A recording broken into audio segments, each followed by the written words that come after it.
एक बार की बात है, जंगल में बहुत सुहाना मौसम था और सभी जानवर दोपहर में खेल कूद का मजा ले रहे थे।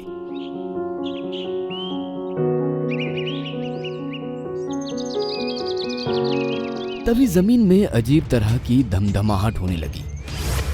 उन्होंने देखा कि सामने से मोटू गेंडा भागा हुआ आ रहा है। वह किसी अंधे जानवर की तरह चेहरे पर शरारती मुस्कान लिए चला आ रहा था। वो सब उससे बचने के लिए इधर उधर हट गए, लेकिन मेमना घबरा गया और वहीं खड़ा रहा। जैसे ही मोटू गेंडा करीब आया, उसने मेमने को जोरदार टक्कर मारी और वो दूर जा गिरा। फिर मोटू गेंडा एक पेड़ से टकराया। फिर वो पेड़ भी उखड़कर जमीन पर गिर गया, जिसको देखकर मोटू गेंडा रुका और हंसने लगा।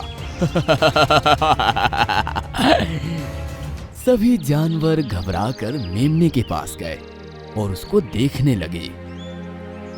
मेमने भाई, तुमको कुछ हुआ तो नहीं ना? सुनकर मेमना खड़ा हुआ और दर्द भरी आवाज में बोला, चोट तो नहीं आई, लेकिन दर्द हो रहा है। मोटू, तुम देखकर नहीं भाग सकते क्या? अभी मेमने को कुछ हो जाता तो? तुम हमेशा ऐसा ही करते हो, किसी ना किसी जानवर को चोट पहुंचाते रहते हो और रोजाना कोई ना कोई पेड़ भी तुम्हारी वजह से उखड़ जाता है। इसमें मेरी कोई गलती नहीं। मुझे ऊपर वाले ने ये जो सींग दिया है ना, इससे अगर किसी को टक्कर ना मारूं या पेड़ ना गिराऊं तो मुझे अच्छा नहीं लगता। तुम लोग खुद अपना बचाव किया करो। शायद तुम ध्यान नहीं देते, मेरे 2 दांत हैं और वो भी तुम्हारे सींग से बड़े, लेकिन मुझे तो किसी को चोट पहुंचाने में या फिर इनसे पेड़ गिराकर जंगल को बर्बाद करने में कोई मजा नहीं आता। फिर तुम ऐसा क्यों करते हो? वो तुम्हारी टेंशन है हाथी, लेकिन मुझे तो बड़ा मजा आता है। कहकर मोटा गेंडा वहां से चला गया और सभी जानवर बस गुस्सा होकर रह गए। ये मोटा गेंडा हमें रोजाना परेशान करता है और कोई ना कोई पेड़ गिराकर जंगल को बर्बाद करता है। पता नहीं इससे कब छुटकारा मिलेगा। हिरन इन सब जानवरों में सबसे चालाक था। वो अब यही सोचने लगा कि मोटू गेंडे से छुटकारा कैसे पाया जाए।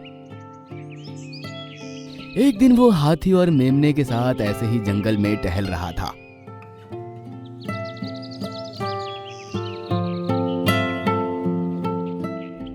तो उनकी नजर एक गुफा पर पड़ी।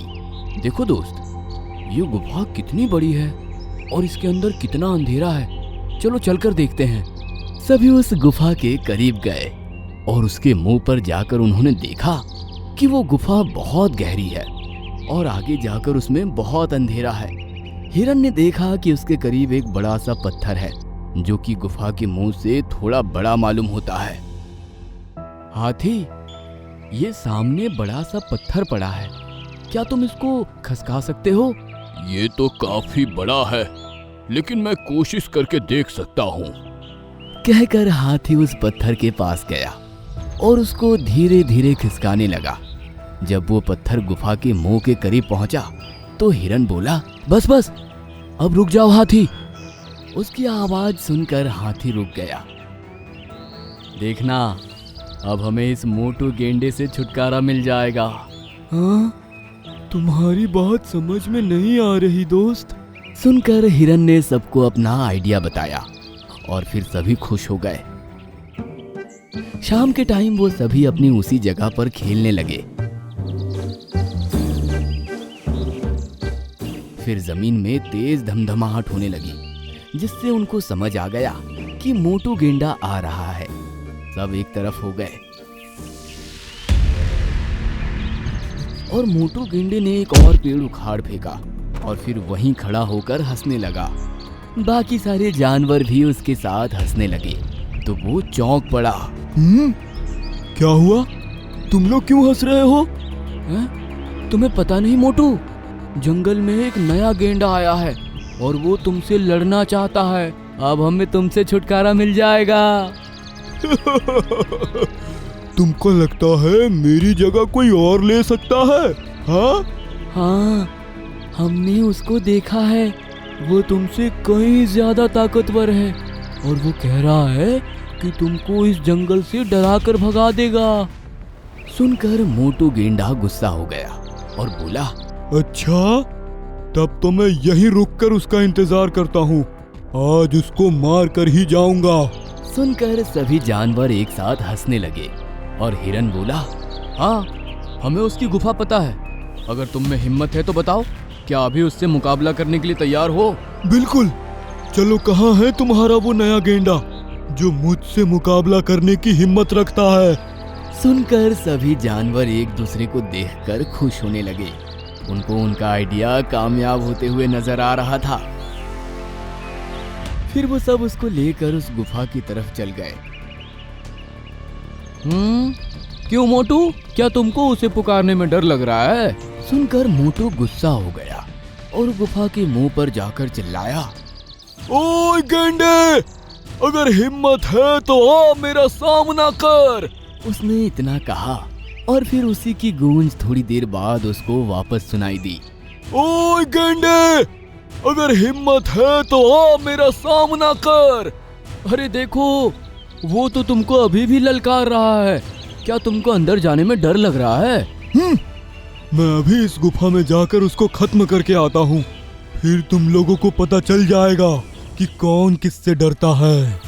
कहकर मोटू गेंडा तेजी से गुफा के अंदर भाग गया और फिर हिरन हाथी से बोला, हाथी, अब जल्दी से इस पत्थर को खसकाकर गुफा का मुंह बंद कर दो। उसकी बात सुनकर हाथी ने पत्थर के पास जाकर उसको खसकाना शुरू कर दिया। मोटू गुस्से में गुफा के काफी अंदर तक चला गया और अब यहाँ सिर्फ अंधेरा ही अंधेरा नजर आ रहा था। कहाँ गया तू? अब मैं तेरी गुफा में आ चुका हूँ, सामने क्यों नहीं आता? कहाँ गया तू? अब मैं तेरी गुफा में आ चुका हूँ, सामने क्यों नहीं आता? अब फिर से उसकी गूंज वापस उसको सुनाई दी तो सब उसको समझ में आ गया कि उसको बेवकूफ बनाया गया है। वह बहुत गुस्सा हुआ और वापस गुफा के मुंह की तरफ भागा। लेकिन तब तक हाथी पत्थर को खिसकाकर गुफा के मुंह पर ले गया था। मोटू बहुत तेजी से भागता हुआ उस तरफ बढ़ रहा था। जब तक वो वहां पहुंचा, गुफा का मुंह पूरी तरह से बंद हो चुका था। फिर भी उसने पूरी ताकत लगाकर उसमें टक्कर मारी, लेकिन वो पत्थर उससे हिला तक नहीं। इसको हटाओ, हटाओ इसे। तुम लोगों ने मुझे बेवकूफ बनाकर अच्छा नहीं किया। अब तुम इस गुफा से बाहर आ जाओगे तभी हमसे बात करना मोटू। कहकर सभी जानवर हंसने लगे। बहुत अच्छे हिरन, तुम्हारी वजह से आज हमें इस मोटू से छुटकारा मिल गया। सच में हिरन, तुमने अपनी चालाकी का अच्छा इस्तेमाल किया। हिरन मुस्कुराया और बोला, अगर तुम लोग साथ नहीं देते तो मेरा चालाक दिमाग भी कुछ नहीं कर पाता। चलो, अब हम सब यहाँ से चलते हैं। वैसे भी हमें इस जगह रुकने की कोई जरूरत नहीं है। सुनकर सभी वहां से चल दिए।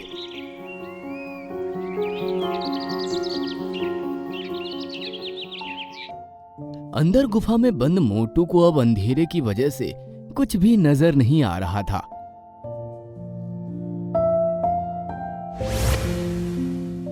वो बस इधर उधर टक्कर मारकर अपनी सींग पर चोटें खा रहा था। उस दिन के बाद वो कभी उस गुफा से बाहर नहीं आ सका और सभी जानवर सुकून से जंगल में रहने लगे।